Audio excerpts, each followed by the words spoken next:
Bien-aimés dans le Seigneur, que la grâce et la paix de notre Seigneur Jésus-Christ reposent dans vos cœurs et dans votre esprit. Une fois encore, Dieu a choisi de rappeler sa servante auprès de lui.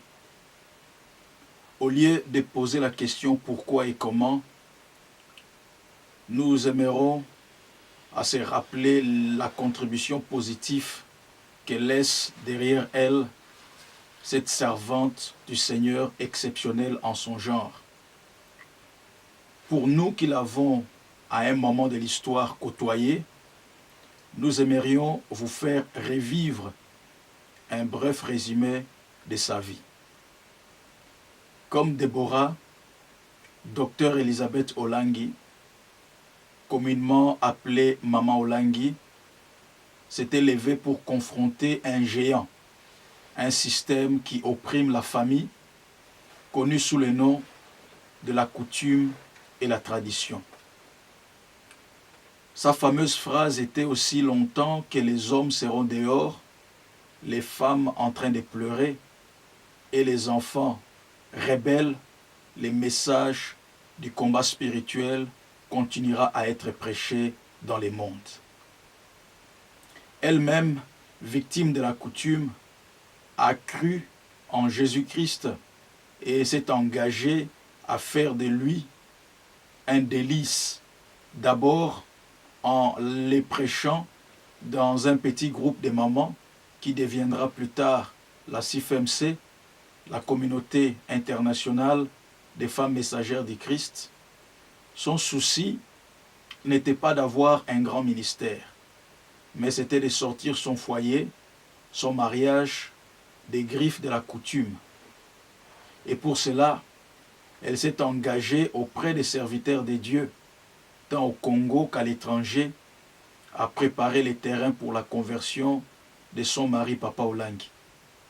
Et finalement, sa persistance paye. Papa Olangi s'engage de plein pied dans les services du Seigneur. Ensemble, ils deviennent un instrument exceptionnel de Dieu pour délivrer les messages du Seigneur, qui est le message du combat spirituel.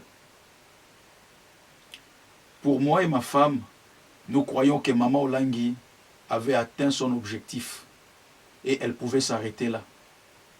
Mais non, avec papa, elle a entrepris la lourde tâche d'aider les autres, des gens comme nous. Et Dieu a fait d'eux les parents d'une multitude. Maman s'attelait à donner la valeur à la femme en général.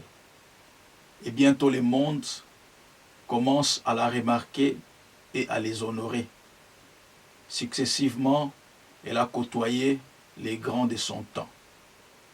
Mais malgré tout cela, elle n'avait jamais oublié sa mission, qui est de servir Dieu dans les enseignements, dans la prière, dans l'adoration et dans la générosité.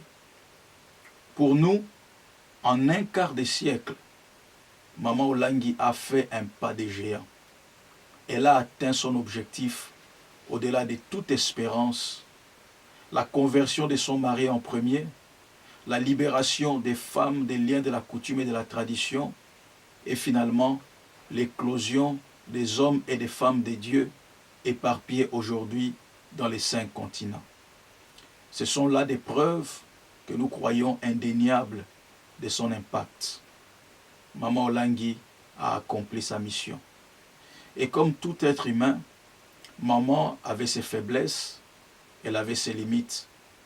Mais cela ne l'a pas empêché d'être utilisée par Dieu. En effet, la Bible dit Dieu fait grâce à qui il veut. Nous l'aimons telle qu'elle est et nous nous souviendrons toujours de cette servante de Dieu, de cette mère de famille, de cette grande dame qui affectueusement aimait qu'on l'appelle Maman Olangi. Voilà ce que nous voulons, se souvenir d'elle. Et voilà ce que nous voulons, mon frère, ma soeur, que tu te souviennes de cette mère exceptionnelle que Dieu nous a donnée pour un temps. Nous voulons profiter de cette occasion aussi pour présenter nos condoléances les plus profondes à la famille biologique des papas et mamans Olangi et à la famille spirituelle de tous les combattants et combattantes dans le monde, et aussi à tous les serviteurs de Dieu qui ont bénéficié d'une manière ou d'une autre de la présence, des enseignements, de la générosité et des leçons des papas et mamans Olangi, comme nous l'avons aussi bénéficié. Que l'Éternel vous bénisse et vous garde. Amen.